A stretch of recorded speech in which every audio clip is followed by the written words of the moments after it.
right, here we go, ladies and gentlemen. Welcome to New Year's Eve roundtable discussing one of our favorite movies that's come out in the year 2021, and that is Spider-Man No Way Home. And I am your host, Jesse Starcher. What we're going to do tonight is, we're just going to talk about the movie. We've been anticipating this movie for, most of 2021. And now we get the opportunity right here on the Rattlich Broadcasting Network to kind of sit down in a roundtable format and just talk about some of the fun stuff that we got to experience and the movie itself, what we thought of it. So, of course, this is a roundtable. I'm not alone. Joining me this evening is David Wright. He's you can catch him right here on the network doing some Star Trek retrospectives, and he's hung out with me and Alexis Hannah and myself on Tripped Up Trivia. David Wright, are you ready to talk some Spider-Man No Way Home, buddy? I am ready to talk some Spider-Man No Way Home. All right, I love it. Great answer. Like all this year, I was just, get me tickets to Spider-Man.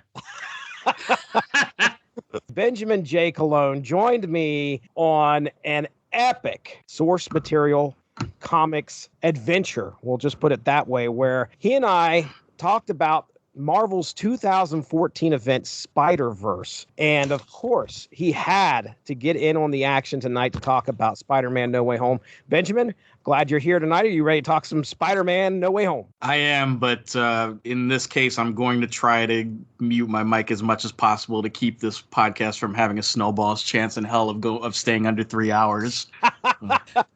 Okay, we got one more person this evening. You've also heard him on the Source Material Comics podcast, hanging out with me and Mark Rattlich. You could check out his blog, *51.blogspot.com, where his most recent article, I know he's working on one right before we started this, but his most recent article, as far as I could tell, that he shared on Facebook was The Thing and Ghost Rider Save Christmas. So, Evan, listen, I'm glad you're here. Are you ready to talk about some Spider-Man No Way Home? I'm ready to do whatever a spider can to make this podcast a success. I did a little preparation. We'll just say I'm used to doing my own show, source material, so I always open things up with a synopsis of what happened, but I'm not going to go into mega detail as to the events that occurred in this movie. I'm just going to give you a real brief overview of what the plot is. You could check out the Damn You Hollywood version of Spider-Man No Way Home for more details about the plot. I'm sure Winfrey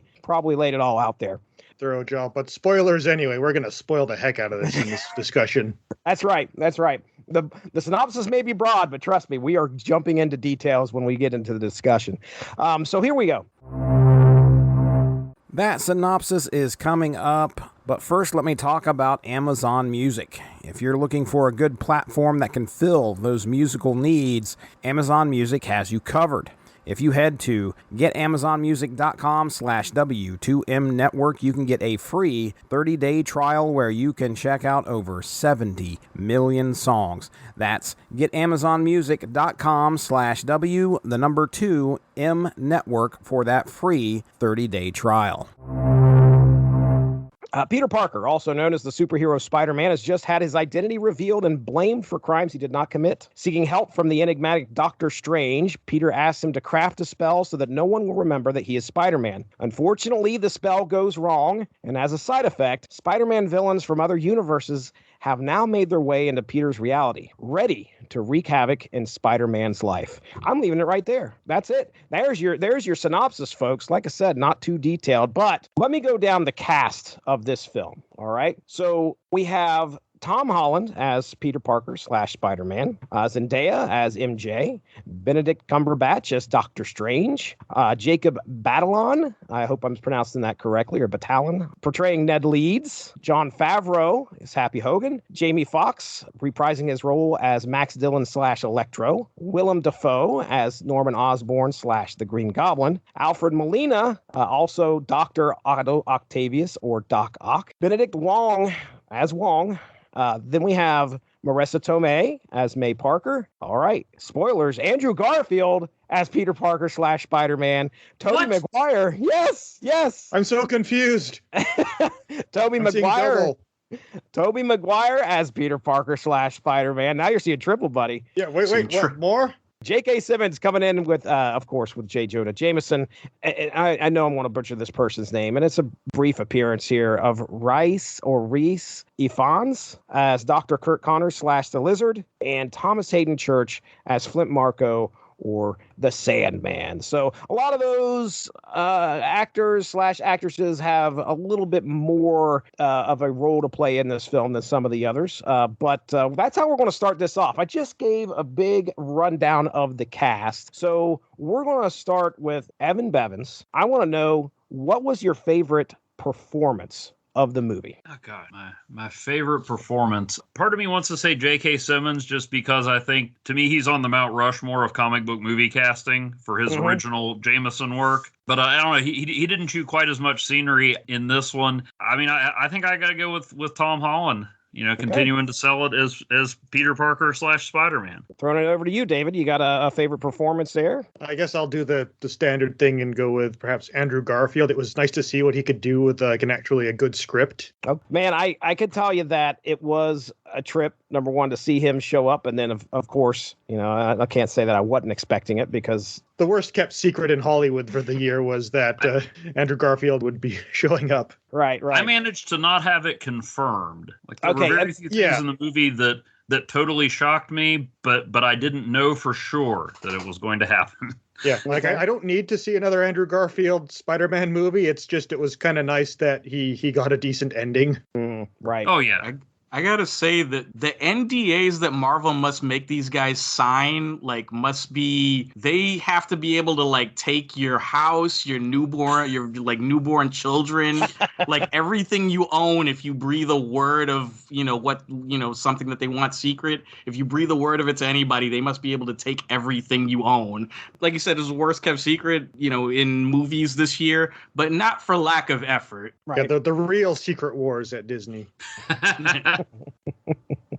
All right, Benjamin, tell me who stood out to you here amongst the cast. What was your favorite performance? I think I have to give credit where credit is due. Willem Dafoe, that performance reminded me a little bit of when Harrison Ford came back in Force Awakens and just picked up Han Solo like it hadn't been 30 years since the last time he did it. Right. I would not bat an eye if someone had just told me that right after filming the first Raimi Spider-Man, they just got Dafoe off to the side and filmed all of his scenes in this movie. Yeah. If anything, he surpassed that role in 2002. He got to do more with it. He got to be even more of, this megalomaniac. And, you needed a strong villain even among the murderer's row of villains you got in this movie. And yeah, Willem Dafoe delivered I don't know if anybody else could have the way that he did. Okay, can I change my answer now? Oh. I liked your argument better. Yeah, he definitely gets the award for the most villainous villain in this piece. Right. Any other people you wanted to talk about that you were impressed with? I mean, Alfred Molina as Doc Ock, it was nice to see that they didn't just use his face and say well, this is Doc Ock from another universe. I mean, he also kind of picked up where he left off in Spider-Man 2. Yeah. Because I know with spoiler alert for this, you guys all caught up on Hawkeye? Oh, yeah. I am. I don't know about the rest of the crew. Benjamin? Yeah, just a couple of days ago. So with the Netflix characters, we get Matt Murdock back in this and Wilson Fisk in Hawkeye. I don't know that it's been confirmed yet that they're the same ones or just the same face in a different part of the multiverse like J.K. Simmons is. But I mean, with Dafoe and Alfred Molina and all the villains that showed up, they continued those storylines. They didn't just put them in there for a quick pop of a cameo.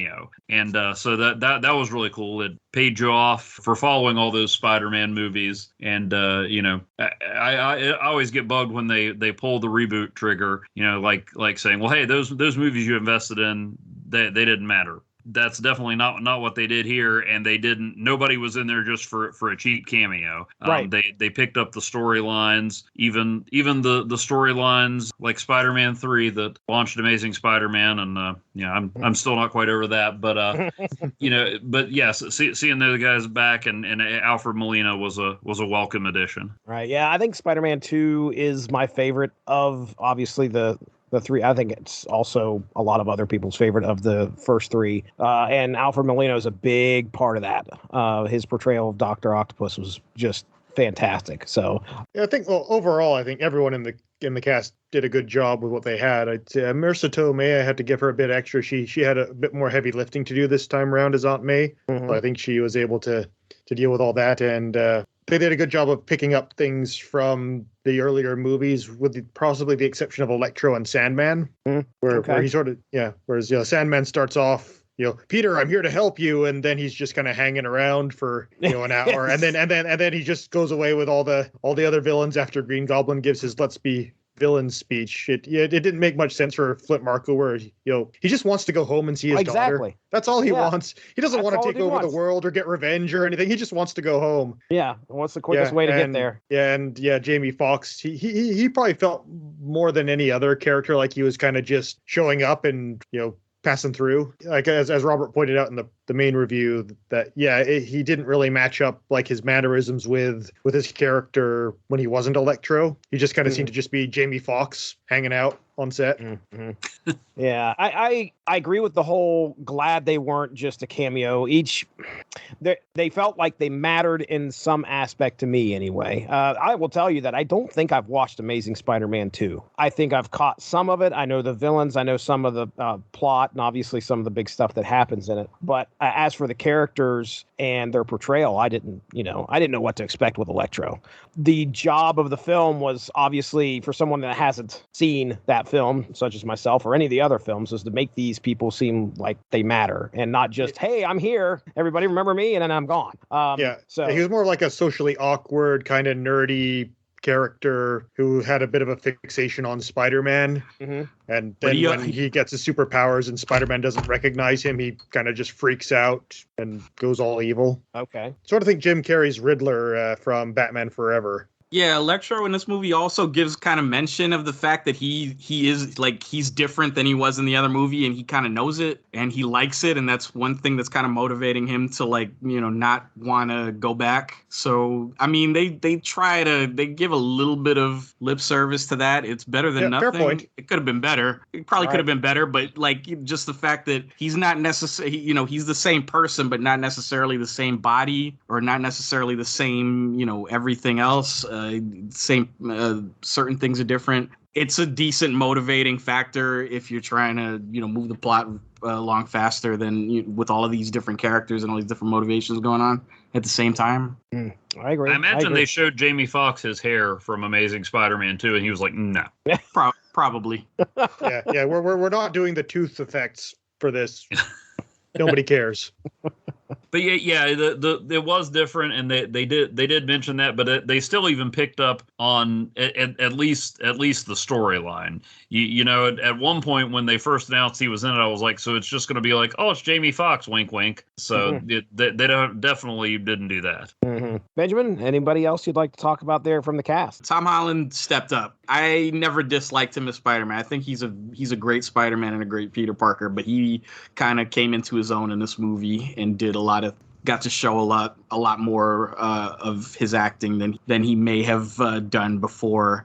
This was also the apology to and by Andrew Garfield, I think. Yeah, I think in this film, they sort of, like Tom Holland's arc was sort of basically laying the groundwork for the more classical Peter Parker Spider-Man character. Where, in most of the MCU films, it's sort of been him dealing with his relationship to Tony Stark in the Avengers. And this one, they kind of, by the end, strip that all away, and it's just back to him being your friendly neighborhood Spider-Man, juggling being a young adult or teenager and a superhero at the same time. Right. I mean, he had some good meat to chew on there. Hey, without further ado, let's get into our round the round table. We're going to list our top 3 moments from the film. So the way that this was going to work is that Evan's going to list one, David's going to list one, and then Benjamin's going to list one, and we're just going to go from 3 and then 2 and then 1. And if anybody else has doubles, or I should say if anybody else has one, we might move that up a little bit and table it till we get to that spot. But Evan, we're going to start with you, buddy. What's your number 3 moment from Spider-Man No Way Home? Number 3, and it's not one of the bigger moments. Somebody already mentioned one that I was like, oh, I should have put that on there. But to me, it encapsulates a lot about the character. After they do the spell, after Peter screws up the spell, and he and Doctor Strange together inadvertently endanger the multiverse, Doctor Strange goes, "We're just going to have to talk to him." He goes, "Wait, I can talk to him?"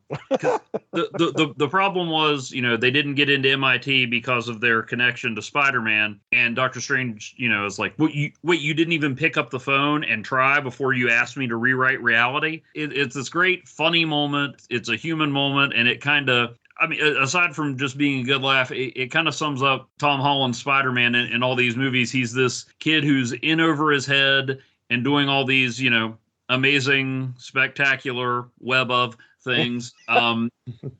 But there's still so much he has to learn. There's still the little things that he hasn't figured out. And I just thought that was a nice, funny moment that spoke to the character in the story. Yeah, how young and kind of inexperienced this kid is at life.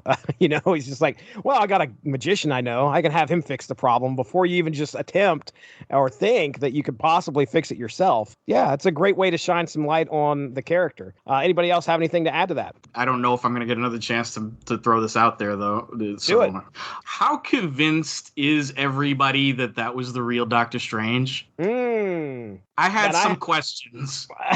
I had my doubts when I saw the trailer. I seriously did. Seemed like, I don't know, something seemed off about his portrayal of the character. Like, it just seemed, I don't know, it seemed more blasé. Ned walks through the door of his house, says, "I can't believe I'm in the Sanctum Sanctorum." Doctor Strange replies, "Neither can I." Just saying. Oh, okay. Could be something, could be absolutely nothing. I'm just throwing it out. Remember all those Snoke theories? Snoke.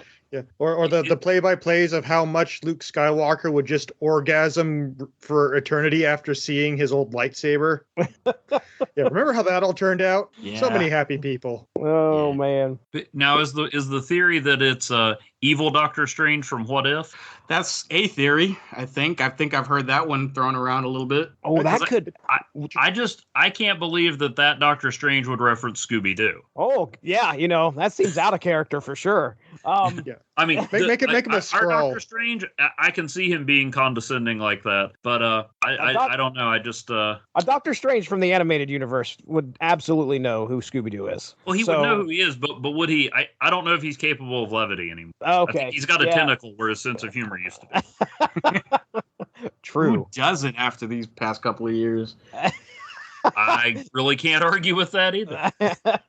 So that's number 3 for Evan Bevins. And David Wright, what's your number 3 moment of Spider-Man No Way Home? I'd probably say, like, seeing Charlie Cox back as Matt Murdock was pretty fun. Like, I didn't know that had been spoiled anywhere, so it was a surprise to me. Now, I can't tell if you're being sarcastic or not. I am not being sarcastic. Okay, all right. I heard whispers that we might have Matt Murdock back with Charlie Cox, but I was hoping, like, Peter needs a lawyer in New York. That'd be a good place to put him. But they actually went through and did that, because I guess the Netflix MCU shows have kind of been in limbo. What's going on with them? And I mean, Kingpin is a completely different conversation for another time. But it kind of goes back to sort of the old days of the MCU, where you could just kind of have a character with a backstory and them just filling that particular role in the show. Like, we need Army Guy to show up, and it's Thunderbolt Ross to those of us in the know. But as for Joe Sixpack just sitting in the audience shoving popcorn in his face, it's like, okay, Army Guy, got it. Yeah. Or same with whenever Shield showed up. We're like in the first Iron Man movie, and Coulson's like, we're from the Strategic Homeland and Interdiction Enforcement Logistics Theory or whatever it was, and I'm like, wait a minute, Shield, he's from Shield. Wow, like Shield's in this movie. And but again, if you don't know anything about Shield, it's like, okay, government guy. So it's kind of nice, like, okay, yeah, he's a lawyer with good reflexes, but to those of us in the know, he's a really good attorney. Yeah, he's a really good attorney, and just the way you see that white cane in the foreground, and then camera switches and it's him, and he catches the rock through the window, and it was just a nice little happy moment of, oh, cool, he's back. But I mean, just the fact that, I mean, they could have thrown in a generic lawyer anywhere, and what would that have done? We needed Matt Murdock or Jennifer Walters, because there are no other lawyers in the Marvel universe. That's right. Not when superheroes are involved. But yeah, and like I said, if you don't know, it doesn't matter. Like, he's a lawyer, a really good lawyer. Jennifer Walters would have been pretty cool too, actually, if they thrown Tatiana Maslany in there like for 5 seconds. That would have been. Yeah, they're saving that for the series. Yeah, I'm just glad to see Charlie Cox back. I think like they talked to Kevin Feige about that a little bit, and he said like if Daredevil appears in anything MCU related, it will be Charlie Cox playing him. So that was kind of a confirmation of that. Hopefully he signed the deal before making that statement, because I'd be up in my rates after that. If there's anybody who dots every I and crosses every T, man, like that's it. It's Kevin Feige. I'm sure he's got it all sorted out, and he's already signed one of those, we'll take your soul NDAs. All right. That's all. Now we just need John Bernthal back. Bring it, man, please.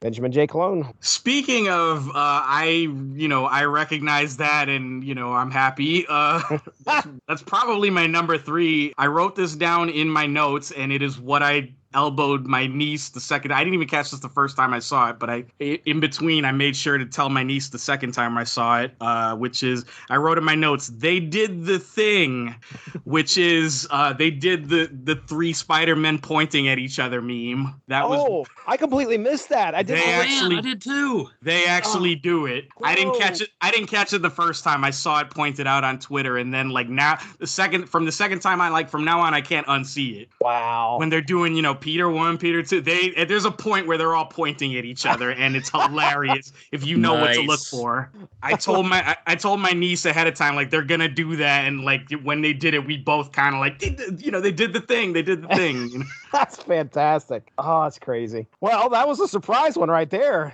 Took the whole panel by surprise. I like it. All right, well, let's go to number 2, Evan Bevins. Number 2 moment. Number 2, I had labeled as Spider Chat. Just when they were all comparing notes, like, oh, what's the weirdest villain you've ever fought? Yeah, well, I fought this black goo alien, and I've been to space. Really? I just fought a guy in a rhino suit.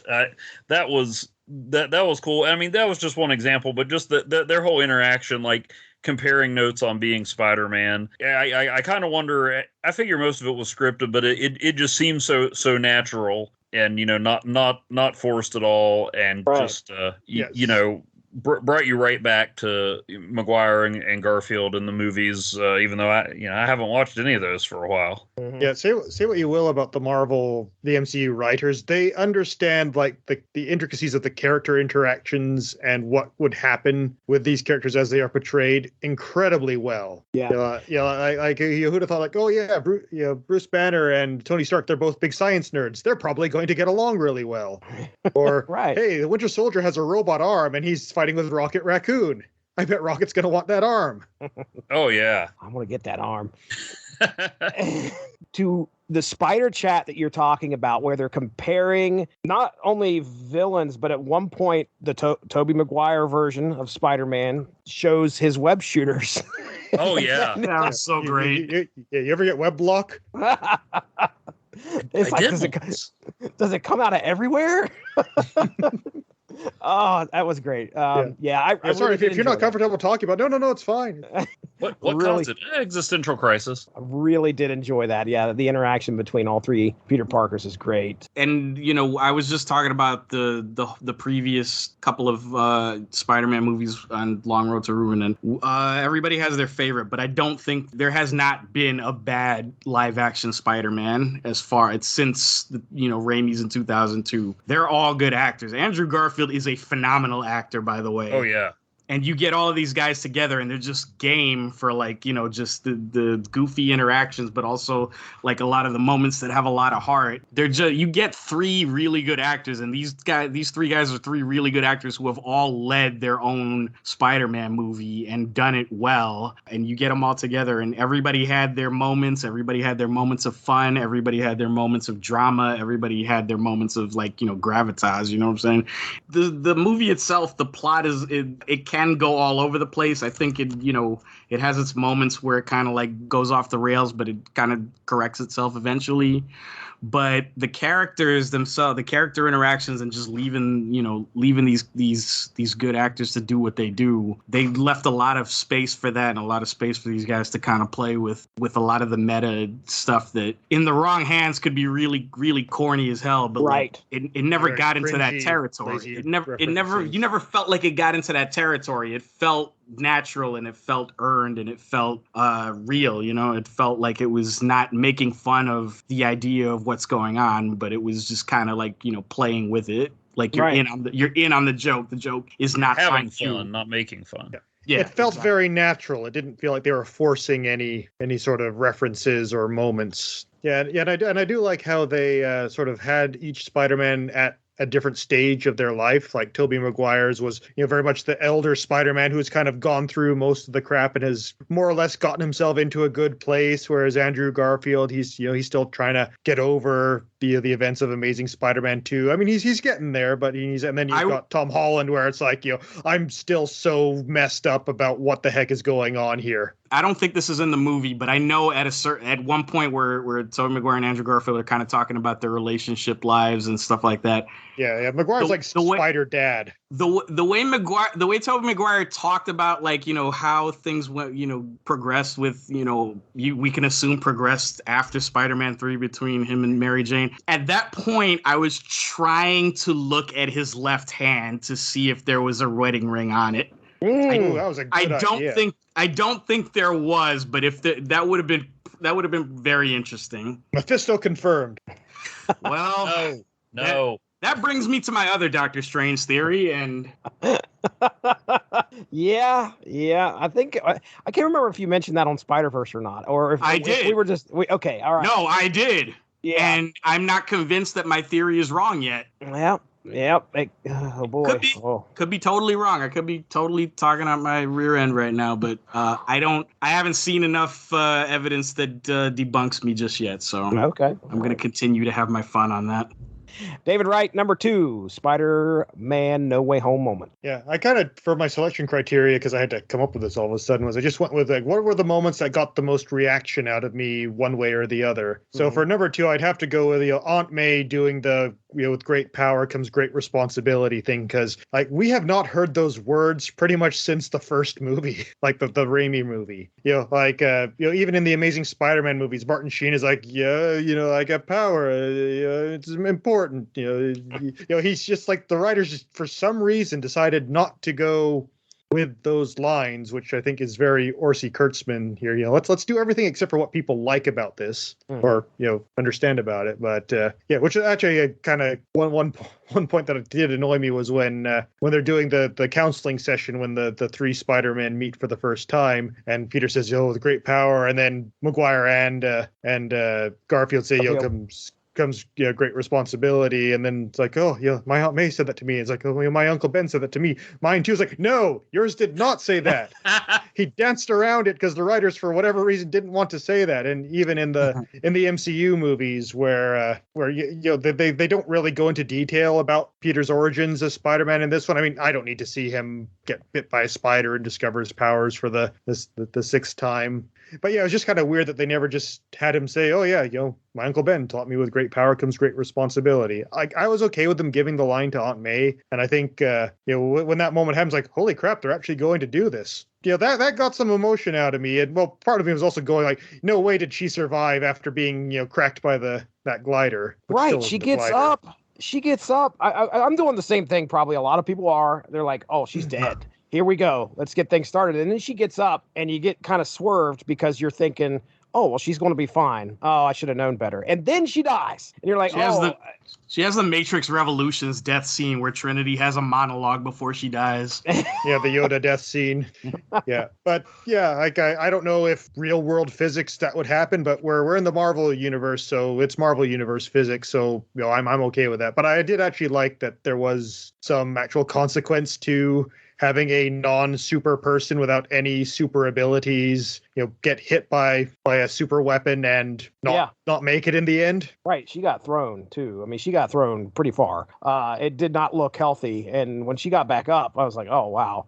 All right. Yeah, you'd expect at least paralysis from that. But that's what I was thinking.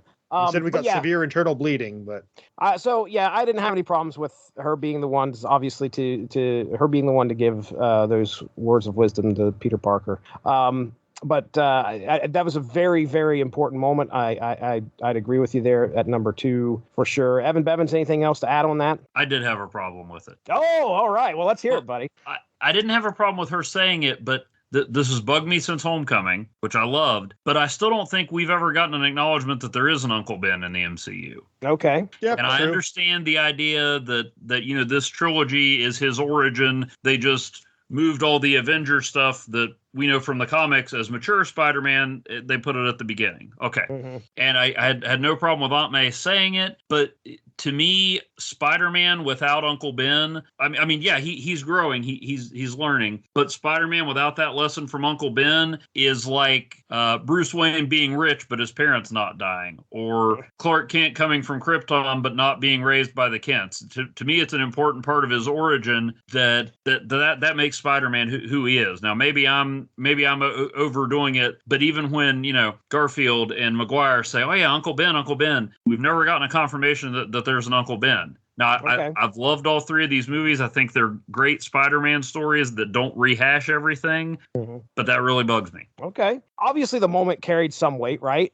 And, it was a great moment. The scene was well done, but if what it means is that Uncle Ben never taught him that lesson, that's what bugs me. Like, I find overall in movies, they don't really understand how men are emotionally. Like, they understand the action and, getting the girl at the end. But when it comes to, like, any sort of, like, deeper stuff between men, they don't really seem to do that. Like I think of, movies like, we all know, like, in Rocky Balboa, right? The scene where he gives his son the speech. You know what I'm talking about, right? Like, that hits you hard because, this is like a father-son having this moment. Or like I even remember like in the Christopher Robin movie when Christopher Robin's reunited with Pooh and he's sort of talking about you forgotten about me, didn't you? And he's like, yeah, I guess I did. Like, that sort of focusing on the relationship between friends and mentors. I think you see a lot of movies that are more targeted at women. It's all it's romance, right? It's all about getting the guy or get in the ring. And with men, I think more if you want to kind of get at our heartstrings, you need to sort of go the friend and father route. Right. And yeah, like and with Uncle Ben, you sort of have that that sort of very, dare I say, masculine message of like, life's tough and you got to be tough too, and you got to learn how to do the right thing and take your knocks. And yeah, like when you have great power, there is great responsibility that comes with that, and you need to step up to the plate or bad things are going to happen. Yeah, when she said that, I initially thought, oh, she's repeating what Uncle Ben told him, not because Aunt May can't. I mean, Aunt May is a vital character to Spider-Man, but I don't know, that just that stuck with me. Yeah, I'm not saying any of that to take away from the May Peter relationship in these movies. Right. Full points to them. They did a great job. I do agree with Evan to an extent. I wish there would have been some explicit mention of Uncle Ben in the MCU Spider-Man universe. Yeah, I really wish there was. This is like our 3rd reboot of Spider-Man in like less than 5 years. So I think they're just kind of we don't want to redo that. Yeah, I firmly believe like Ben Parker is a character in this Peter's past. They just, for whatever reason, just kind of like really dance around like his existence and the nature of his existence. Yeah, like I'm not going to blame anyone for checking their phone the next time, George and Martha Wayne, the pearls hit the floor in the alley. Like it's just, we get it. We know. But it's a little bit like, his whatever presence and whatever influence he's supposed to have on Peter just kind of is exhibited through Peter. Jesse, we talked about this when we talked about Spider-Verse. Marissa Tomei's movie phrases that power and responsibility speech like Stan Lee originally did in Amazing Fantasy 15. She specifically says, with great power, there must also come great responsibility. Right. Peter's response to that is, I know. That tells me that he's heard it before and not from her. Okay. Is it perfect? No. Is it how I would have done it? No. Is it how I wish they would have done it? No. But it's something. And it goes back to, like, if you remember in Captain America Civil War, he basically says the same thing in a completely different way. And the exact words are, when you can do the things I can, but you don't, and then the bad things happen, they happen because of you. That tells me that something bad happened and he feels tremendous responsibility for something bad that happened that has caused him to do what he's doing. So you get the idea of Ben Parker in, you know, in the way Tom Holland is playing Peter. You don't get mention of him, and I wish there was, but you get the idea of him, and I guess for now that's kind of going to have to do. I think what they I'm do glad is you like said it that way. You may have headed off an entire ranting blog post from me, so thank you. yeah, now you're gonna come up with different content. Sorry. Oh man. Yeah. Sorry to take the fun out of it, but I also think that probably when they introduced Spider-Man to the MCU, they're sort of like, let's just keep it vague, and then we can fill in the backstory later, you know, as we need to, given what happens. There was one other wild thing that I like before I saw the movie at all. There was one like really wild off the wall theory that I had that I was hoping would happen, but I was pretty sure wouldn't. And that is that, you know, when we first see Tobey Maguire's Spider-Man, he's masked and you don't see his face until Tom Holland's Peter sees him and he takes his mask off, and Peter looks at Tobey Maguire's face and says, "Wow, you look just like my uncle." That would have maybe that would have been a little bit too much, but that was a theory that I had. Yeah, I agree. I mean, we didn't need to see Uncle Ben, and I mean that's one thing I loved about Homecoming. Like David said, with Thomas and Martha Wayne, we've seen that a million times. I mean, the only thing I liked about Ghost Rider Spirit of Vengeance is that they retold his origin in 30 seconds with animated stick figures instead of rehashing something we'd already seen. I like the way that they've done this. These Spider-Man movies have not looked like any other Spider-Man movies, but I think all three have been quintessential Spider-Man stories. All right, Benjamin, number 2, Spider-Man No Way Home moment for you. You're number muted, 2. buddy. Yeah, number 2. I think this is where I'm gonna steal one from somebody. Okay. Number 2 is. Yeah, that was my number 1. Yeah. All right. So we're gonna table that one. That should have been my number 3, but. All right. Well, then we're going to number 1. Then number 1, Evan Bevins. What's your number 1 moment for the Spider-Man No Way Home movie? When all 3 Spider-Men agree, we're going to cure him, not kill him. Ah, yes. Because, I mean, there's your great power and responsibility from May, from Ben, from whoever, from doing the right thing, even though Doctor Strange, if it was Doctor Strange, and everybody else, there was all the logic in the world that told him he didn't owe these people anything. He didn't have to save these people. He was endangering everything, but they're like, no, we can help them. We have to help them. Right. Most of them don't deserve it, and it's going to hurt, but that's Spider-Man. Yeah. I expected a lot from this movie, and one of the things that took me by surprise was that very concept. I don't know why it took me by surprise. I should have known better. I should have known it was in, you know, it's in Peter's character to do something like this. But, you know, what we've got before is Spider-Man versus the villains, Spider-Man versus the villains, Spider-Man versus the villains. And I thought that's what we were going to have. It's just going to be Spider-Man versus a bunch of villains. And yeah, that's sort of what we get. But then it turns your expectations on its ear, where he's like, no, I want to fix these people. And it even gets further solidified when Doc Ock gets fixed. And you're like, holy crap, this is what they're going to do. They're going to fix these villains and send them back. I loved that part. That's probably why when I look at these 3 movies, that's definitely one of the things that stick out to me that makes this one of my favorites of these 3. You know, I guess we're all probably around generally the same age. I mean, I grew up, superheroes didn't kill. And then, you know, I was looking back, I was watching Iron Man 3 the other day because it's Christmas time, and big Trevor Slattery fan.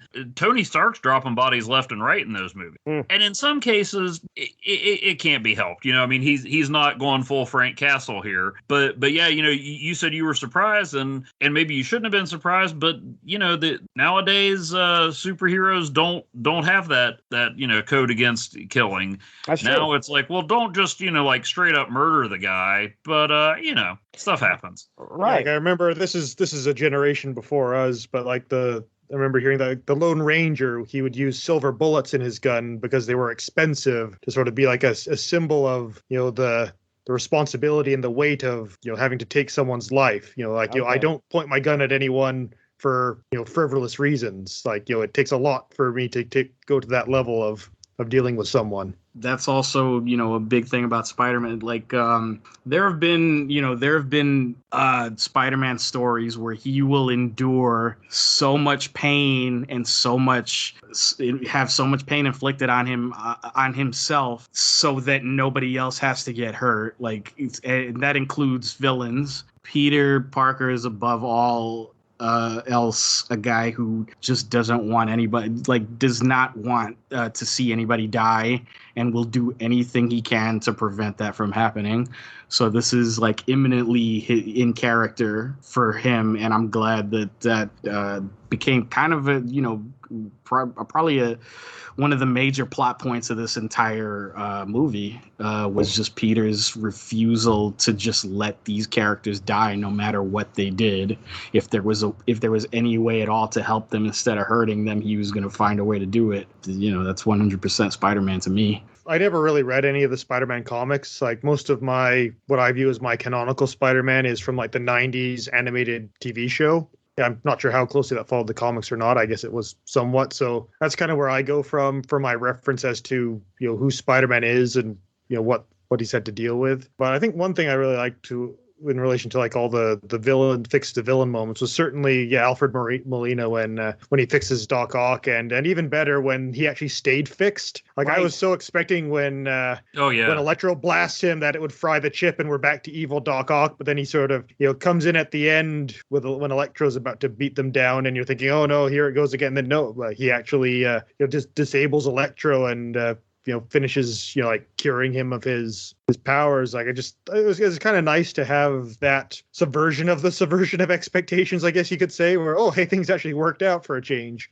And even they kind of added in that nice little character moment where he's holding the arc reactor and he's like, the power of the sun in the palm of my hand. He got what he wanted in the end, though not quite how he was expecting it. Okay, David Wright, this is your number one moment in Spider-Man No Way Home, which also coincides with Benjamin's number two moment of Spider-Man No Way Home. Just the way Garfield handled that moment of after he catches Mary Jane, like you could just sort of see like it welling up behind his eyes that, even though it's not Gwen Stacy, it's not his girl, but this time I was there, I was able to save the girl, and it was this lovely little, you could sort of say like almost a healing moment for the character, and it was kind of nice to see him get that, where it almost retroactively, like the way that Garfield is done in this show, it almost sort of retroactively fixes some of the issues with the previous movies he was in. Yeah, like it was just this nice little character moment, and you kind of feel for him because the issues that the Amazing Spider-Man films had, the Gwen-Peter relationship was not one of them. Like those two just lit up the screen with how much chemistry they had, and then they sold it so well. Okay, so my daughter goes to see it like, I don't know, probably about a little bit less than a week before I do. As much as I wanted to watch the film with her, she couldn't wait. So I was unfortunately stuck home working while she went to go and watch the movie. When she came home, she was just bursting with things to talk about, but couldn't. Specifically, that moment right there. She talked about how emotional, finally after I went and saw it, but she talked about how emotional it made her just to see that kind of closure that the Andrew Garfield Spider-Man was able to get by coming through and making the save. And, I think, Jesse, you said you hadn't seen Amazing Spider-Man 2. I think that movie gets a bad rap for a lot of things, but the one thing that I think was totally unnecessary, and I know it happens in the comics, and I know they were trying to make it, something similar to what happened in the comics. Given the story they were telling up to that point, Gwen Stacy did not need to die in Amazing Spider-Man 2. I mean, she pretty much tells you that she is going to at the beginning of the film when she gives her address. By the way, sure does. Pro tip, guys. Don't show that at the beginning of the movie and then show it again at the end. Show it again at the end when it's actually thematically relevant to the theme of the film. Right on. Just based on the story the way the story had been going, she did not need to die in that movie. Least of all to an incarnation of the Green Goblin that the writers pulled completely out of their ass. Again, Orty Kurtzman. Yeah. It felt a lot like Spider-Man 3 in that it dropped a whole separate movie on you in the last 20 minutes. Andrew Garfield's part in this movie felt a lot like an apology, not just for Amazing Spider-Man 2, but it felt like an apology to Andrew Garfield for having to carry a movie that was so dead set on, on destroying, everything anything good about it. And it's amazing how far you can go towards doing that in, with just one very quick scene. If you see an Amazing Spider-Man 2 and then you see that scene and you see Andrew Garfield, saving MJ and how he gets choked up afterwards, and she's actually to the point where she's actually asking him, "Are you all right?" If that doesn't get you in one way or another, you are made of stone. You have no soul. Right. Or you haven't seen The Amazing Spider-Man. Well, there's that. There's that. I think it got a lot of people, and I that was one of the most applauded scenes in the movie. In a lot of theaters, you got the sense that they were full of people who had been watching since 2002, so they were right there with every moment that happened to every Spider-Man, not just with Andrew Garfield, but the moments where Tobey Maguire's Peter, comes face to face with Doc Ock for the first time, and they're kind of recalling things that they said to each other in Spider-Man 2, trying to do better, like that sort of it. Yeah. But like I said, it's earned because it draws from years and years of emotional scenes that we know and love. Without that, it has nothing. If you've read Spider-Man as well, that is like a pivotal moment in Spider-Man history. Now, granted, they're not, it's Andrew Garfield's Spider-Man that's getting the closure here, but he suffered the very similar fate that befalls the Spider-Man in the Marvel comics. And it's a horrific thing to try and save somebody, and you thought you did it. And turns out that what actually happened is you killed that person. I'm also reminded. I'm pretty sure if he hadn't tried to catch her with the web, she would have still died. She would have died. That was a long fall.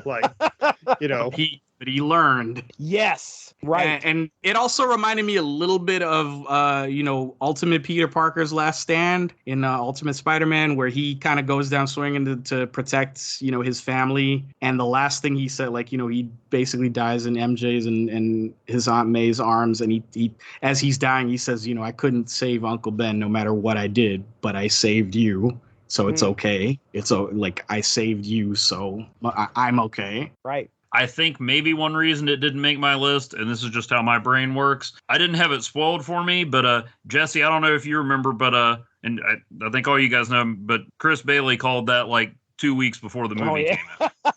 When that trailer came out, he's like, "Oh, when MJ falls, I bet Garfield catches her." To a certain extent, it doesn't matter if it's spoiled or not. I mean, I knew the ending to Watchmen long before I read it, and it was still amazing. It's a great moment, but maybe because part of me was anticipating it a little, it didn't jump out to me. But I mean, it was a perfect moment. I mean, you can't say anything bad about it. Yeah, like people notice that it's the Garfield Spider-Man suit's hand in the trailer that reaches out for MJ. So yeah, that was kind of, but still the moment afterwards, that was not. That was me saying why maybe it didn't immediately jump to mind to me, but I can't criticize the execution of that at all. Right, him welling up with tears just. Yeah. Well, even earlier in the film where they're sort of going over their sort of dark, depressing moment, where the Tobey Maguire, says, I couldn't save my Uncle Ben, and then you have Andrew Garfield, I couldn't save my MJ. Oh yeah, right.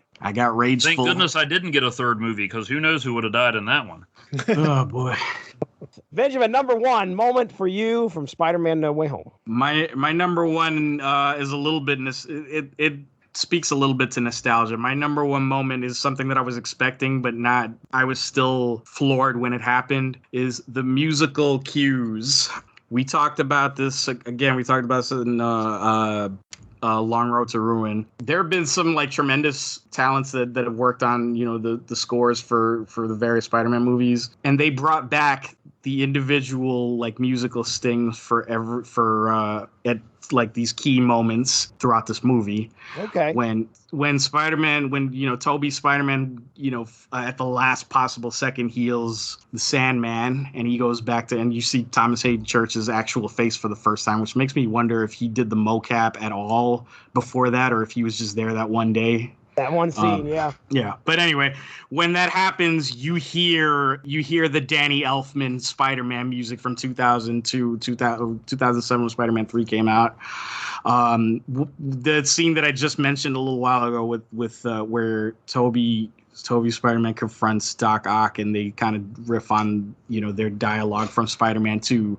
You hear the Danny Elfman music, and it's like it takes you right back to that point. And they also do that when Andrew Garfield's Amazing Spider-Man 1 was scored by James Horner. It's one of my favorite. It might be my favorite Spider-Man score over Elfman's, which I know is blasphemy, but it's close. When he heals the Lizard, who was in the first Amazing Spider-Man, you hear the James Horner musical stings, and it takes you right back to that moment when he's got when you see later on the dialogue, when they kind of neutralize Electro, and he's having, he's kind of conceited, is like, okay, I'm beaten, and he's just having this talk with Garfield's Peter, which is also like the best, reference, but not really a reference to Miles Morales that I could have hoped for. Yes.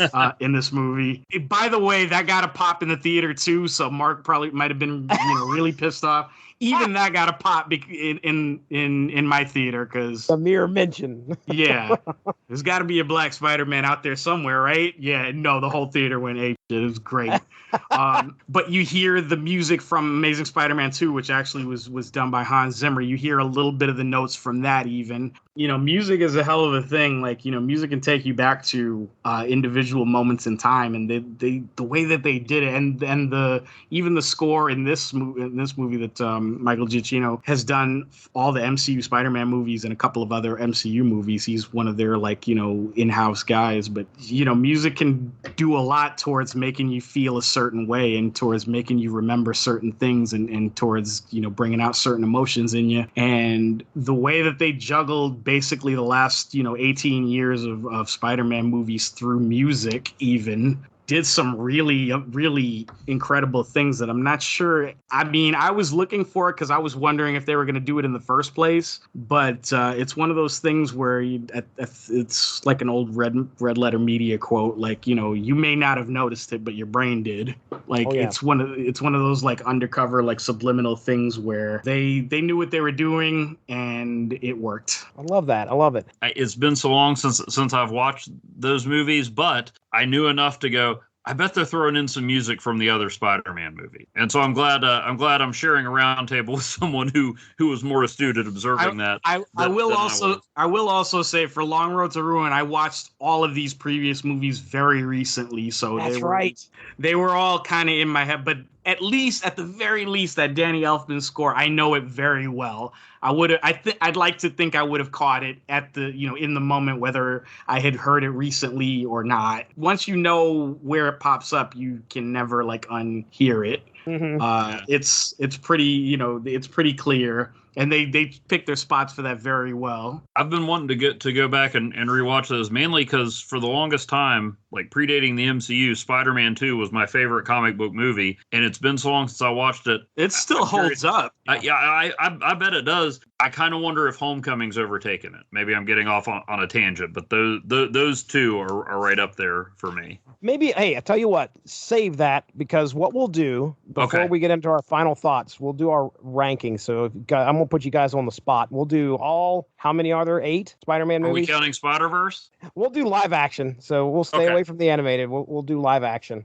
David, any thoughts on the score / music we got in the movie? Yeah, like I picked up on the Danny Elfman music. I don't remember much of the score to Amazing Spider-Man 1. I remember the main fanfare for Amazing Spider-Man 2, and I picked up some of the electro theme in it. But other than that, I didn't really pick up on much else. But no, I thought, it was a good use of that. I kind of wish they had put a bit more of the Spider-Man original animated series, Sting in there. Okay. Yeah, because the previous films sort of had that in there. Yeah, I totally can't blame them for not wanting to put the 90s Spider-Man theme in there, because that would have been impressive if they had achieved it. Oh no, I would have lost it if I'd have heard that. Should have at least been that Joe Perry guitar solo.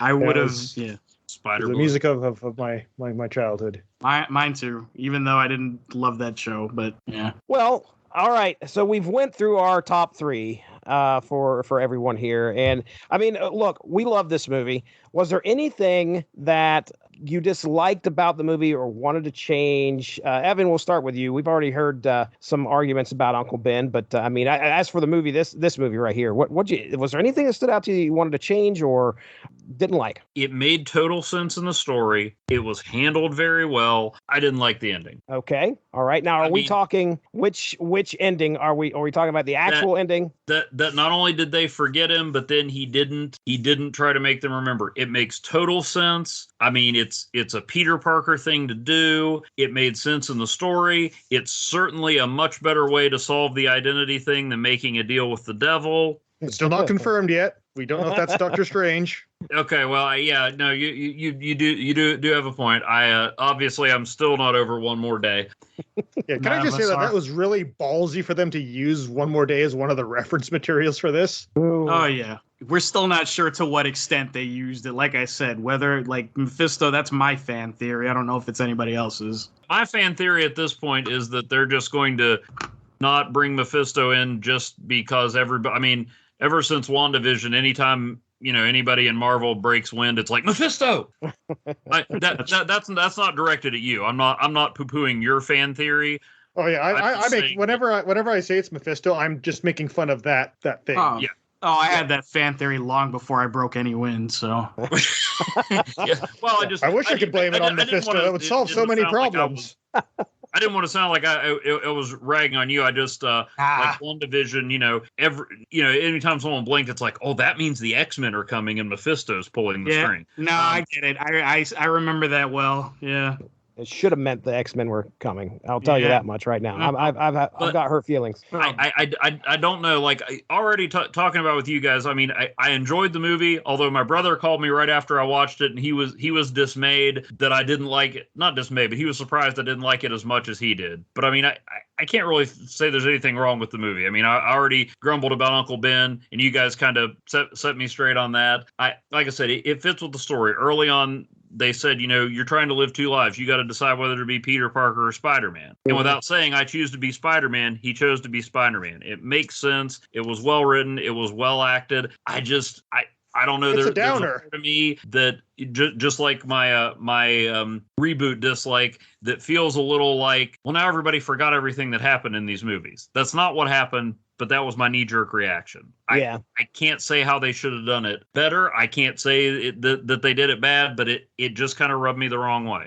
Then again, if I thought, oh, hey, that's great, everybody forgot Peter, I'd be missing the point of the movie. So, on a smaller scale, watching him walk into the diner and talk to MJ, and you could tell he's at least got the full intent to go in there and try to make her remember who he is. Right. But it's when she brushes her hair back and he sees that Band-Aid and he realizes that was because of him, she got hurt because of him, and he's just like, I'm done. I don't want to. I don't want to endanger her life. I don't want to endanger the people around me. And him walking off. That was at that moment he was Spider-Man, like my Spider-Man. I hate to use that phrase. Hashtag it. Yeah, it's not. It's not no, bad. You hashtag not my Spider-Man. That's how the internet works. But. That's right. Sorry. It was well done. It's not bad. It's not wrong. I just felt bad for Peter. I don't know. I just that was one thing that didn't sit well with me. I understand completely, but that's the funny thing is all of the things you said are exactly why I love that ending. It's bittersweet. Because which the thing is, like that's like you said, that's Spider-Man in a nutshell, and it even calls back like a couple other movies. It was almost in a way it was the Spider-Man equivalent to the ending of The Dark Knight, where it's like I'm going to make the heroic sacrifice. I'm going to take all of this hardship and all of this pain on myself so that nobody else has to experience it. Well, then I hope that in the fourth film we don't find out that he just quit right after that. Given what we saw at the very end, it seems like if there's one thing that is not going to stop, it's Spider-Man. If anything, that's the one thing that he's got left, and he's gonna, kind of pour his, every bit of himself into that. What that leads to with, whatever life he's trying to rebuild for himself as Peter Parker, that's probably gonna be whatever, the conflict that he's gonna experience. Which, I look forward to seeing that. I look forward to seeing how they're gonna make that work out. Something else that has been universally very well portrayed in every incarnation of Spider-Man is that Peter is a genius. Peter is, infinitely scientifically inclined, and he can build a robot out of, a spam and a 9-volt battery if he had to. He doesn't always make the most common sense decisions, and this was an example of that. It was one of those things where it's like, I wish I were smart enough to figure out a better solution than this, but I'm not, and this is the best I can do, and at least this way everybody will be safe, and I'm the only one that has to worry about getting hurt, and I can handle it. That's what it seemed like to me, which is 100% Spider-Man as I understand him, as I understand the character to be. So yeah, it's bittersweet. It's sad. You feel bad for Peter, but it's like, yeah, that's totally what he would do. David Wright, anything you'd say that you disliked about the film? I think that this incarnation of the Green Goblin aesthetically just wasn't that great. Like, they sort of smashed the mask, and then he just shows up with a torn shirt and a hoodie, goggles on. Yeah, like I it's sort of like we got to see like the hobo goblin in this version.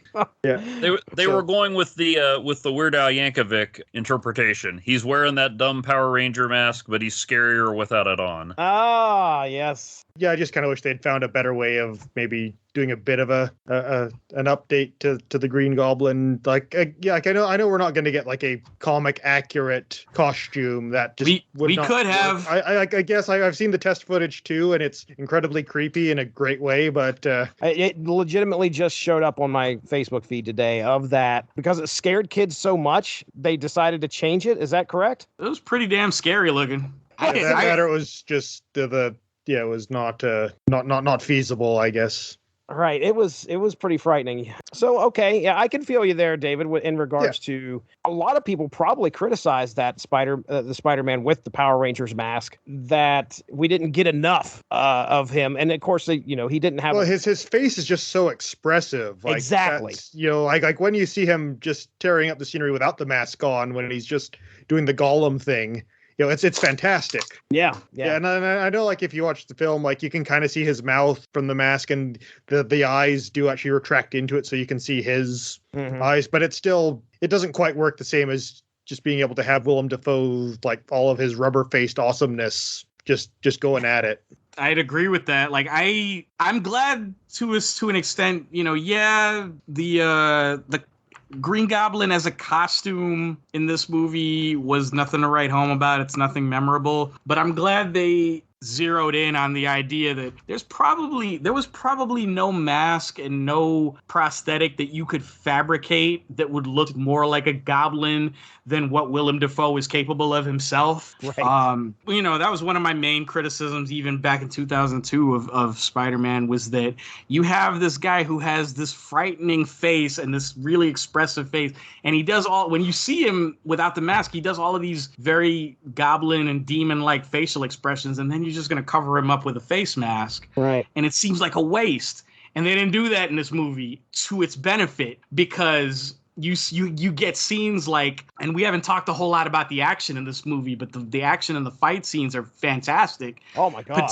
Particularly, when Willem Dafoe finally goes full Green Goblin and is literally like body slamming Tom Holland through floors of an apartment complex. Yes. And Tom Holland's jumping on his shoulders and like punching him full on in the face, and he's laughing about it. And it's terrifying. And the look on Willem Dafoe's face, it's like, oh yeah, you made the best decision in the world not covering his face up in this movie. Yeah. He took to this role like it hadn't been 18 years since the last time he did it, and he threw himself into it. And Willem Dafoe's a fantastic actor in just about anything. He can choose some scenery as a villain if if that's what you want from him, and he did just enough of that in this. And why wouldn't you want that? I know, right? Exactly. Right. So I am all for unmasked Willem Dafoe. The rest of the costume, they kind of tried to split the difference between the Green Power Ranger costume and him actually having purple, like wearing purple cloth. Mhm. It could have been worse, could have been better. You're able to forgive it just because how awesome the performance is, I think. Oh yeah, I will concede this is a nitpick. Yeah. I agree. Could have been better. Could have been worse. Willem Dafoe's awesome. All right. Good enough. Benjamin, I gave you the this task to try and pick something out that you disliked. Tell me what you disliked about this movie.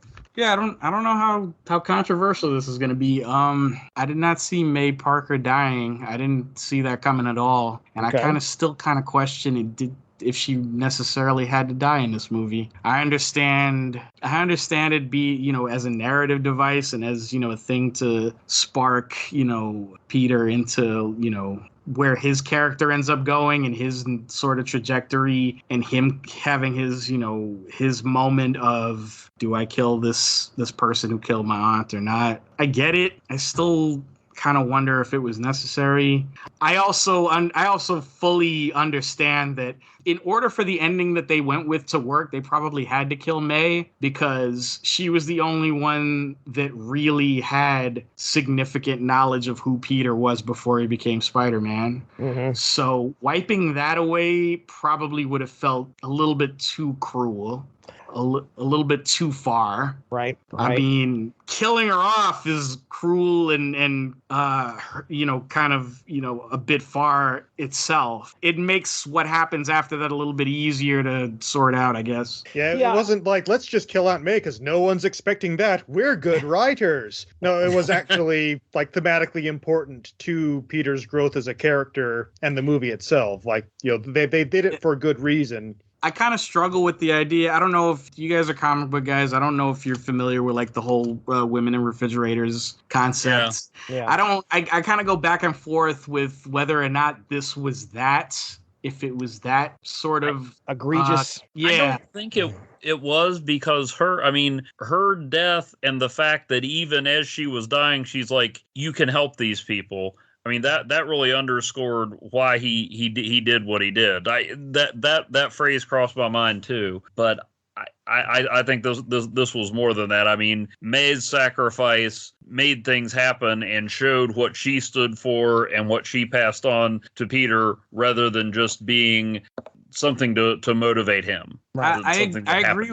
I do agree with that, but there's also like that part at the very end where Peter's like, "No, I just wanted to kill you myself." Where it's like, He's dealing with some heavy issues. Yeah, of course. Yeah, but I do think they sort of wrote themselves into a bit of a corner by not doing Uncle Ben from the start. So they kind of, to get the ball rolling. She was the only person that could really fill that role as they were doing that version of Spider-Man in the MCU. One of the things that surprised me the most was that, I'd experienced these 3 films from the Marvel Cinematic Universe, and then I realized that this was the beginning of Spider-Man. I had to remind myself, this is a kid. Now he's a young man. He's trying to get into college.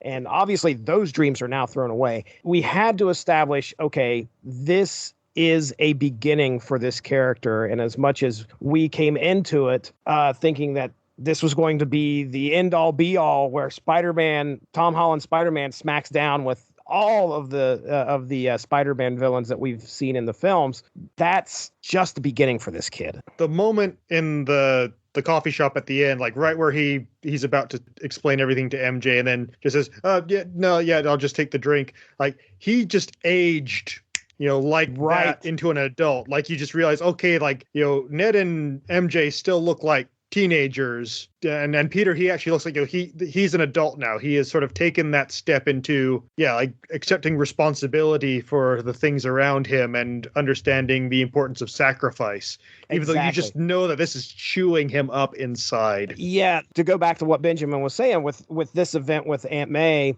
death obviously changes a person. The loss of innocence is probably linked to the death of someone you love. You lose a lot when someone like that, a mother figure for Peter Parker, died in his arms. And I'm sure that he is fueled just like this Peter Parker that we usually know from the comics with, at this point, as a young kid, he's probably fueled with rage. We see that in the movie, but he's also probably fueled by guilt. The Aunt May death, it definitely felt necessary to me, at least if we're going to go and say, okay, this is not going to be an end, this is going to be a beginning, then that had to happen. So for me, I actually kind of, when it comes to superhero stuff, I kind of like the idea of a status quo. I kind of like the idea of, there's the old Aunt May at home with Peter sneaking out the window at night. And, you got Nelson and Murdoch are, they're still together doing their legal cases while Daredevil goes out fighting crime. And, here's, S.H.I.E.L.D. as it originally was, running around doing their secret ops, keeping tabs on everything. And then just, we have these adventures, but, at the end of the day, everything's fine. We've learned some things, we've grown a bit, but, it's, things are still sort of mostly the way that they are, and the world keeps on turning. But the MCU, that's not the direction they're going with these. They're sort of just taking inspiration from different comic storylines and kind of telling a story with a chronology in different eras. Mm-hmm. And I appreciate that. I know that's just the nature of what it is, and there are good reasons for that in a way. I mean, I'm not sure even Disney has enough money to keep bringing Robert Downey Jr. back at this point. Though I wouldn't be surprised if he pops up in some multiverse time travel shenanigans from time to time, but they're doing Ironheart. He'll be back in that. Yeah. But certainly, as for the utility in the story to make the MCU Spider-Man into the more classic Spider-Man, at least I think for our generation, it works, and I totally get it. And like I say, it wasn't for shock value. It was actually to move the story forward in a very important way. All right. So before we get into final thoughts, let's rank the movies. We've got Spider-Man 1, 2, and 3. We've got Amazing Spider-Man 1 and 2. And then we have our Spider-Man movies from the MCU. And somebody else could rattle those off better than I can. Somebody, we got... Homecoming, Far From Home, No Way Home, and Home Alone. No, wait. Okay, that fourth one was wrong. Home Sweet Home. I mean, I would kind of like to see a Spider-Man version of Home Alone. That could be pretty fun. Pre-powered Sergei Kravinoff and Otto Octavius trying to break into Peter Parker's house on Christmas Eve. There's a what-if story for you there, Marvel Disney. Put it on the next season. I want to say. Apparently, it would be a lot better than the actual Home Alone sequel that you did make. So, well, Evan, we'll start with you, buddy. Let's hear your ranking here of these. Are we ranking franchises or individual movies? Individual movies, if you can. Okay. Well, like I said, I'm overdue for a rewatch. So for now, I'm gonna say it's a tie between Spider-Man 2 and Homecoming. Okay. Spider-Man 2 felt like everything I expected from a comic book movie, but hadn't gotten yet. And Homecoming, I may have said it earlier, didn't look like any other Spider-Man movie we'd seen, and yet it just told a perfect Spider-Man story. Okay, so that's your top. That's my top one. Okay, but my top two. Those two are tied. Got it. I'd probably put the original, the 2002 Spider-Man right after that. I mean, maybe there's some parts that haven't aged well, but just for its historical significance, I guess I would probably put that one next. I'd probably go. May sound weird after I've gushed, but as of right now, I'd probably put Far From Home and then No Way Home. As awesome as a lot of the moments were in No Way Home, I was trying to explain this when I was talking about it to my brother. It felt like Homecoming and Far From Home just told this full-out Spider-Man story in the MCU, whereas this one, even though it told a good story, and even I've gone back on the parts that I didn't like and said they made sense, it felt like there were a few boxes they wanted to check off, and some things they had to do that, it sounds weird, as much stuff as they put into this, but that kind of constrained the story in a way, like they had a goal for the ending, whereas the other two, it just seemed to go wherever the story took them. Mm-hmm. If that makes any sense. I mean, yeah.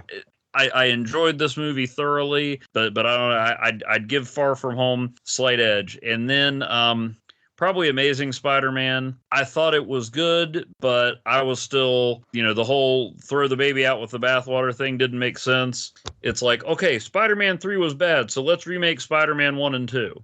Let's not say with great power comes great responsibility, because that would be too much like the Raimi movies, but let's make sure to have everybody in New York cheering him on, which was, straight out of the Raimi movies, not the comics. I thought Amazing Spider-Man was good, but largely unnecessary.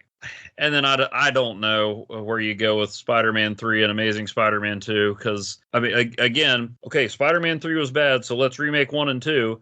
Now for Amazing Spider-Man 2, let's do all the stuff people didn't like about Spider-Man 3. Let's put too many characters, too much story, questionable musical numbers. Let's just, do all that over.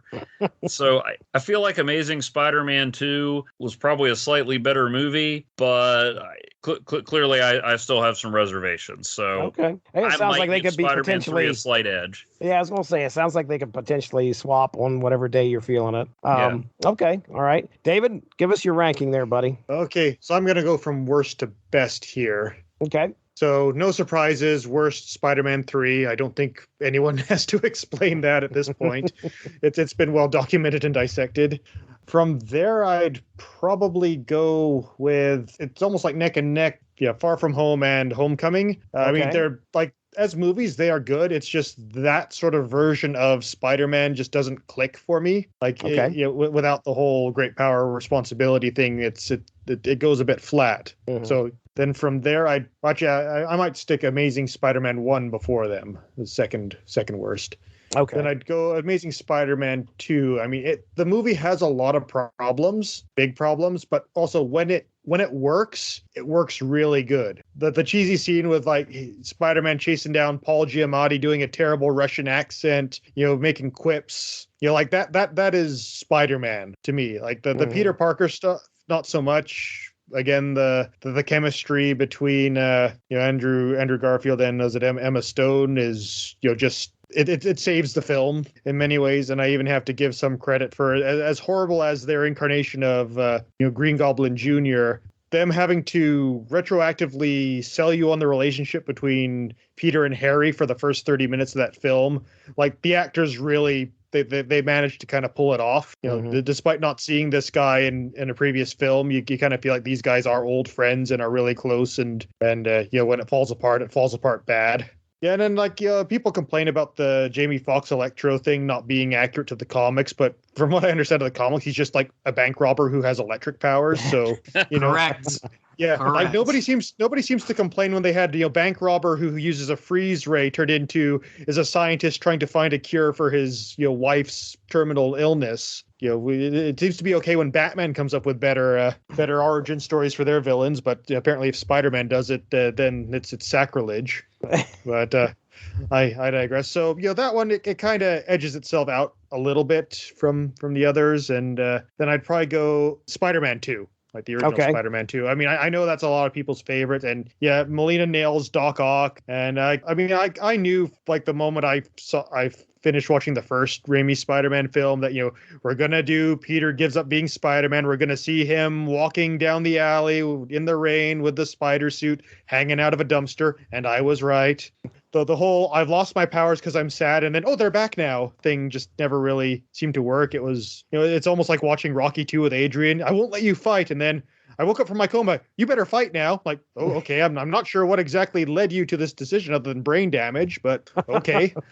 But like the Doc Ock stuff was good, and it's Sam Raimi. He's got a good handle on sort of the original era Spider-Man as I see it. Then I'd put Spider-Man 1 because again it was pretty much a pitch perfect. Like Tobey Maguire I think just nailed Peter Parker, and they sort of did a good job of bringing the sort of Spider-Man aesthetic from my childhood to the screen. J.K. Simmons is perfection as J. Jonah Jameson, and he gets a lot of good stuff to do. Willem Dafoe's first outing as the Green Goblin, again he just nails it for all the reasons that we just said. Yeah. The Mary Jane love story focal point of the film was kind of a bit off, but it didn't ruin it in the end. And then at number one, I'd actually probably put No Way Home. Wow. As much as it leans on a lot of the other films, but I just think, it retroactively fixes some of the issues with the previous films. I mean, yeah, there is the fangasm seeing Garfield and Maguire again being Spider-Man, and the way it really elevates Tom Holland's Spider-Man to the Spider-Man I wanted to see, and it does that all really well while meshing with the MCU, and it really shows off what Holland can do in the role when he's given the heavy lifting to do. Mm-hmm. It has me interested in seeing where the MCU Spider-Man is going to go from here. All right, Benjamin. Oh man, this is like asking. Half the problem is remembering all the movies. Yeah. This is like if I had Jesse on a podcast that I was hosting and I asked him to choose which child he likes more. Yeah, I don't know how I'd BS my way through that one. Well, you can probably knock Spider-Man 3 off the list. So yeah, get it out of the way. Yeah, Spider-Man 3 is at the bottom of the list.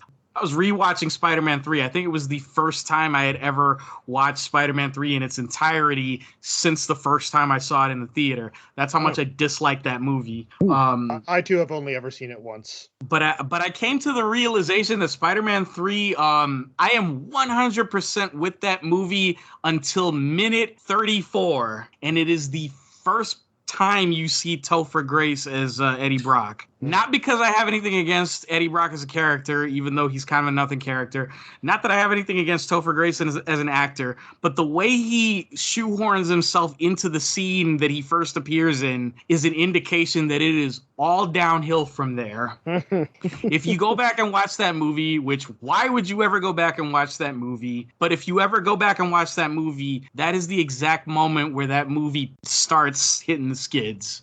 Everything before that, I'm 100% on board with it. Sandman's origin is incredible. The effects are beautiful. The conflict and the drama with the black costume and with between Peter and MJ is actually somewhat engaging up until this point in the movie where it all starts going downhill. Anyway, that's enough about Spider-Man 3. The two Amazing Spider-Man movies are next. Amazing Spider-Man 1 comes after Spider-Man 3. You get to see some of Andrew Garfield's personality as Spider-Man, and he's a little bit funnier than Tobey Maguire was, which is important. That was one thing about Tobey Maguire's Spider-Man that I don't think they got to do enough. Not that I don't think Tobey Maguire is capable of it. It just didn't come through as much as it could have and should have. Yeah, my quick summary is Maguire was the better Parker, Garfield was the better Spider-Man. Yeah, that seems to be the consensus. That seems to be the good shorthand for it. And maybe that just comes down to the script. I don't know. But quite possibly. Also, Amazing Spider-Man 2 had, of course, the better Spider-Man costume, which I will beat that drum till the day I die. I really did not like the Amazing Spider-Man 1 costume. I really, really didn't like that costume. Amazing Spider-Man 2 costume was very close to perfect. Very close to as perfect as you could imagine a live-action Spider-Man costume being. Until we saw the last 45 seconds of Spider-Man No Way Home, which kind of casts that into doubt now. We'll see what happens with subsequent Spider-Man movies. Amazing Spider-Man 2 also had like one of my favorite moments in any live action Spider-Man movie. I talked about this on Long Road to Ruin. Spider-Man helping walking the kid home after he got bullied and fixing a science project. That was 8-year-old me, and this movie will always have a special place in my heart because of that scene and the scene at the end where he pops up again. So I don't give that movie a whole lot of crap, if nothing else, for those scenes. Then the MCU movies, Far From Home is kind of in the middle. The imagery is great. Mysterio as a villain is something I've always wanted to see. I'm glad they were able to do it at a time where the special effects could support the type of villain that Mysterio is. The MCU has the benefit of probably some of the strongest villains of any of the Spider-Man franchises as far as how they're portrayed. Mysterio is an awesome villain in the comics, and he was an awesome villain in this movie. Homecoming comes after that. Things that they did with the Vulture in this movie almost surpass the comics with how he is and how important he is and how interesting he is as a bad guy. Yeah. Also, the imagery in Homecoming, of course, the Spider-Man, Peter lifting the impossible to lift wreckage to save himself, to go, after the villain. That's always going to be kind of a special place for me. Then we get to No Way Home. No Way Home is probably by far my favorite MCU Spider-Man movie. It's a sentimental favorite. It brings the nostalgia, but it also has a good story on its own. It brings back J.K. Simmons as J. Jonah Jameson, which in all of these movies, they never even attempted to recast J. Jonah Jameson. Yeah, Yes. right. They didn't even try. There was no way. Like when I saw obvious. When I saw the original Spider-Man in 2002, I was like, I don't believe that was J.K. Simmons. I think they found the real J. Jonah Jameson and got him to play himself. That was how good he was as that character. And I was proven right 20 years later by the fact that, they brought him back. And then, big props to whoever figured out that, hey, Daily Wire and Daily Bugle both have Daily starting them. Yeah, something like real quick, the Alex Jonesification of J. Jonah Jameson was kind of a stroke of genius, I think. And I mentioned this in the chat earlier today when we were talking about this a little bit off, recording. To the point where, Alex Jones kind of lost his shit last week because he found out how how Jameson was portrayed in this movie, and it hit a little bit too close to home for him, I guess. Down to the fact that in No Way Home, Jameson is promoting supplements, doing ad breaks for supplements. Oh, that's funny. For male enhancement, which was really funny because while Alex Jones was complaining about this on his show, he did an ad break in the middle of him complaining about it, which is like Event Horizon for lack of self-awareness, I think. If anybody hasn't heard that, check that out. Or if you're averse to listening to his show, which I don't blame you, just listen to Knowledge Fight podcast. They deconstruct Alex Jones's show on a regular basis. They're very good, and I highly recommend them. Anyway, the last two are the two Sam Raimi movies. First, Spider-Man 1, which is a sentimental favorite for me, and then Spider-Man 2 has to be number one because objectively, I think it's the best movie that really gives you what Spider-Man is down to, from beginning to end.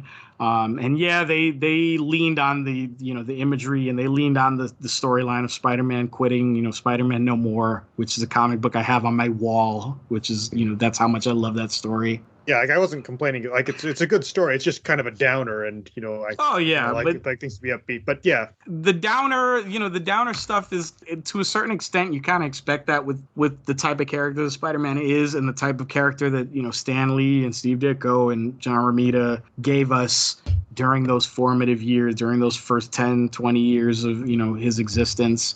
That's kind of his thing. One, either Peter Parker wins and Spider-Man loses, or Spider-Man wins and Peter Parker loses. That's kind of the theme and the trajectory of the character. Every once in a while they both end up coming out on top, but it's fleeting. It happens rarely, and it's meant to happen rarely so that when it does happen, you really it really gets you. It really, it really hits a spot that's unfamiliar and that's uncommon.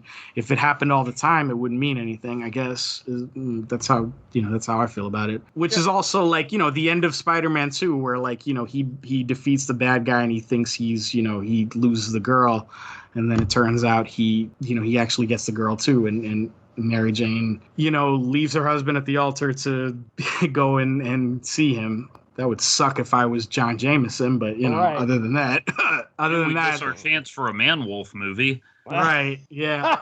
It's ostensibly a happy ending, or as happy an ending as you're likely to see in a Spider-Man movie. Yeah, true. Yeah, I know. Yeah, you gotta go through the through the pain to get to the happy ending. That's there's no triumph without adversity, or something like that. Yeah, and there's also the thing that we don't like that we try not to think about too much, which is how much Spider-Man 3 pulled that ending through a cheese grater. But in a vacuum by itself, that's as perfect a Spider-Man movie as you're going to see in terms of getting all of the characters as close to how they are familiar and how how we understand them as possible. So that kind of has to be my number one. Sentimentally, Spider-Man 1 is my favorite because that speaks to 8-year-old me. But, objectively, Spider-Man 2 is probably at the top of the list for me. So that's my long-winded way of saying that. I love it. I love it. All right. Well, Evan Bevins, we're going to start with you, buddy. Anything left unsaid for you, sir? I don't think so. I mean, I'm kind of already wanting to go back and watch it again after hearing your guys' thoughts on it, because you made me think about it in some different ways, and I'm already starting to soften on some of the issues I have with it. Which, I mean, I hate to even call them issues. I mean, I thoroughly enjoyed it, and I think it's going to be fun to revisit it. All right, very good. David Wright, sir. Anything left unsaid for you, man? Not a whole lot. I think I pretty much covered everything I could think of, and then some. I mean, you kind of squeezed in a long road to ruin at the end of this one. So well done, you, sir. I salute you. Yeah, yeah. But I think, like I really enjoyed it. I wish it was streaming sooner so that I could actually watch it with my folks for the holidays here. But we'll have to wait for that another time. And yeah, like it's a good one. They managed to just combine sort of all the best of the Spider-Man movies and kind of just elevate them all together. Mm-hmm. And I'm really interested to see where it's going to go from here. Okay. All right. Benjamin J. Cologne, you have the floor, sir. Anything left unsaid? Yeah, just my final thoughts. I'll try to keep this brief. I've seen this movie twice, which people are amazed that I've only seen it twice so far. My older nephew's got me beat. He's seen it at least 4 times. He wanted to see it a 5th time with me again. Wow. Yeah, God bless him. The second time I saw this, I just came back from vacation in Florida, and that's where all my nieces and nephews live. The second time I saw this was with them. And my older niece, she's 23 now. She grew up with all of these same Spider-Man movies, and she was a little bit younger than I was growing up with them. But she remembers them all, and I made it a point I wanted to sit with her while we were watching this one. And, we had such a great time watching. I'm sure I was bugging the crap out of her with, from time to time, like elbowing her and saying, watch this, watch for this, watch for that, listen for this, listen for that. But at the end, I told her this movie was a love letter to us, to me, who I've, been a Spider-Man fan all my life, and to her who, grew up watching these movies from the time that, she was barely old enough to understand what they were. And, that was important to me. So this movie hit me in the nostalgia in more ways than one. And it was one more thing that I was able to share with, my family. So, that's even better, right. Even better than it could have been. All right, well, let's go ahead and get into plugs. We'll just keep it the same order we've been doing here. This would be a good time to plug a sponsor of the W2M network, and that is Grammarly. For you, the listeners, Grammarly is offering a free download of the Grammarly software. Grammarly's AI-powered products help people communicate more effectively. Grammarly helps you write mistake-free on Gmail, Facebook, Twitter, LinkedIn, and nearly anywhere else you write on the web. Grammarly corrects hundreds of grammar, punctuation, and spelling mistakes while also catching contextual errors, improving your vocabulary, and suggesting style improvements. To download Grammarly today, go to getgrammarly.com/W2M network. Again, that's getgrammarly.com/W2M network to download Grammarly for free. Evan Bevins, you get to go first, sir. What would you like to plug? Asterisk51.blogspot.com. As we were starting this, I just uploaded my musings on End of Days, which I watched for, I think, the first time since way back in 1999, and my opinion remained largely unchanged. But I won't spoil it for you. Go to the website and check it out. All right. Got anything going on with the support group? It's still out there on webtoons.com. Good heavens. That's the webcomic I write about a support group for people with lame superpowers. I need to get back on that. The first 2 issues are available. David Wright, sir, what would you like to plug? Okay, well, starting in the new year, it's death by streaming, because everyone's released tons of stuff on streaming for me to review. So we'll be doing Lost in Space Season 7, the Netflix series. Or not Season 7, Season 3, the final season. Yeah. It's because it's on January 7th. Yeah, we're recording January 7th. That's where I messed up. So apologies for the confusion there, but that's the first one. Then I believe after that, I'm going to do Cobra Kai Season 4. Yes, Season 4, that's correct this time. Yes. We'll see how many people come out of the woodwork for that one. I think it's Witcher Season 2 after that. Then I believe we're doing Tripped Up Trivia for video games to give me a break. Right. Yeah. And then I think we're wrapping up the month with Agretzko Season 4, which is also correct, and not the final season, thank goodness. Other than that, this year I think we did 3 Star Trek retrospective shows. So we looked at the Star Trek movies, the first part being all the original series Kirk and crew films, and the second part, Robert and I looked at the Next Generation movies, and then we rounded out, I think in November with Kelvin Timeline films. So if you guys haven't looked into that and think you might be interested, feel free to give those a listen in the archives. All right, Benjamin J. Cologne, sir, you have the floor with your plugs. Yeah, first of all, I just want to thank you for letting me get some of this stuff out of my brain. I don't get to talk about this with a whole lot of people, so yeah, these podcasts are half therapy sessions. So yes, they are. Yes, they certainly are. Yeah, my only plugs are, I am Epic Benjamin J on all of the things. That includes Twitter, Instagram, Twitch, and YouTube. And soon, hopefully if I can rebuild the Twitch audience that I've lost over the past 6 months, I'll hopefully be able to start a Discord community of some sort eventually. But, you can look for me at Epic Benjamin J on all of the things. I also I don't know when this is going to officially come out, but I'm doing something for, I'm planning on jumping back on Twitch for New Year's Day. I'm going to, do some Sketchbook Saturday stuff for New Year's Day. And I also am going to finally continue to work on the Sinister Six artwork that I've been working on. I've been trying to do an individual Sinister Six portraits. I've done Electro. That came out very nice.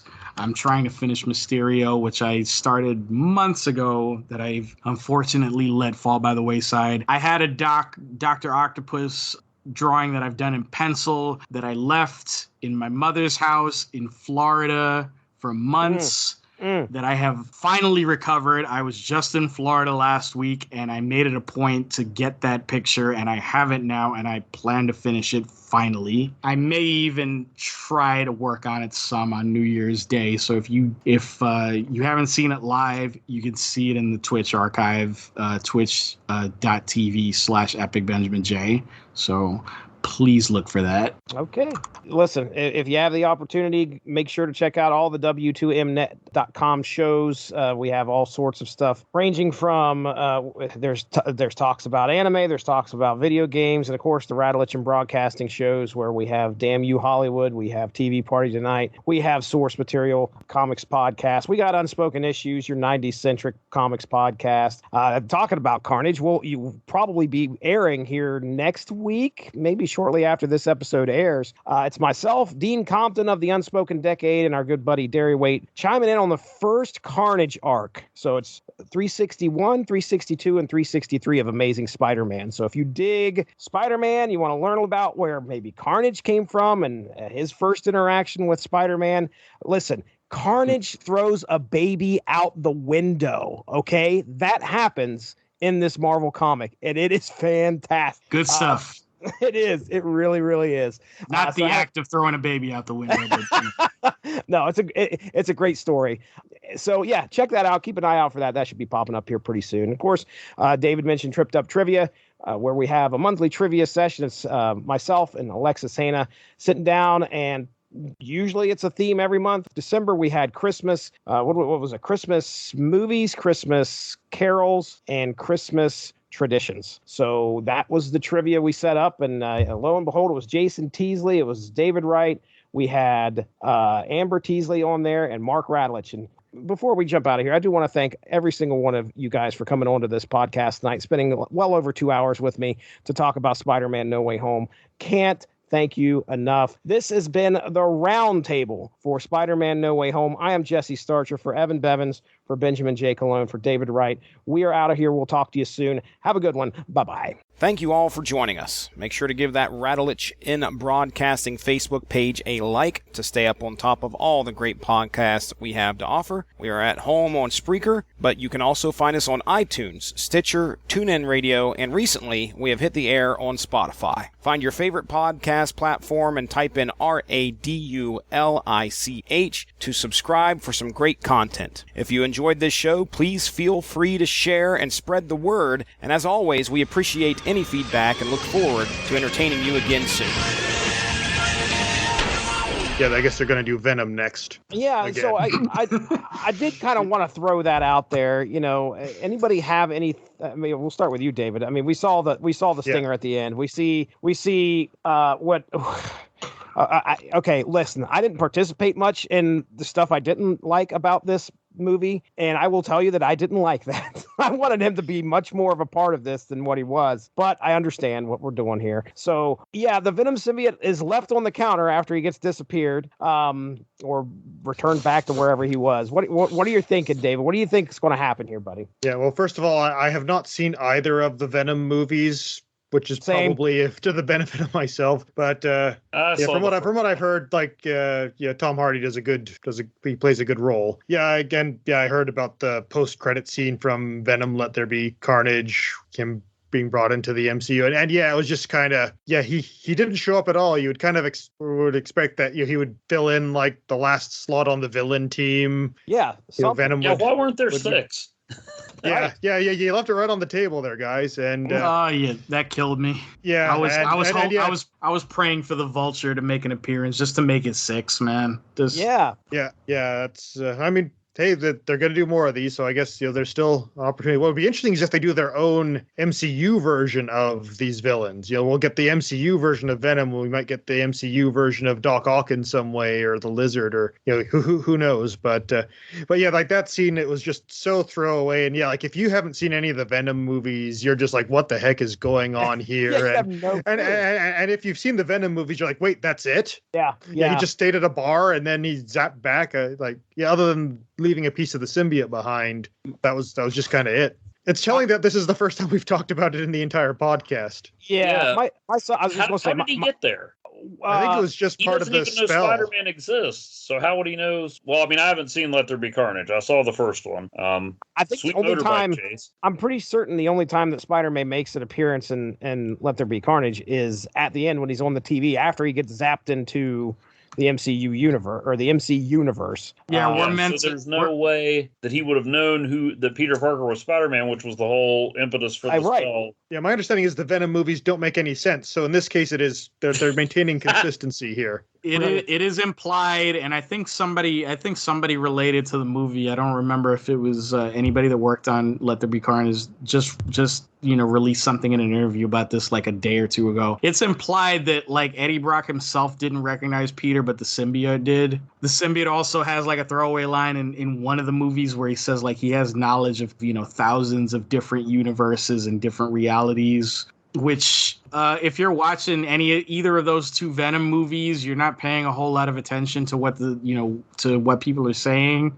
because for various reasons, you're not led to believe that they're saying anything of substance. So you might have missed that, but apparently it was important. And apparently that last scene in Let There Be Carnage where Venom gets transported into the MCU universe briefly, apparently John Watts directed that and kind of set up what it was supposed to be. It ended up being not a whole lot of anything yet, which remains to be seen what it leads to. Yeah. Probably top 3 pops for my 11-year-old son Caleb was Tom Hardy and Venom sitting at the bar.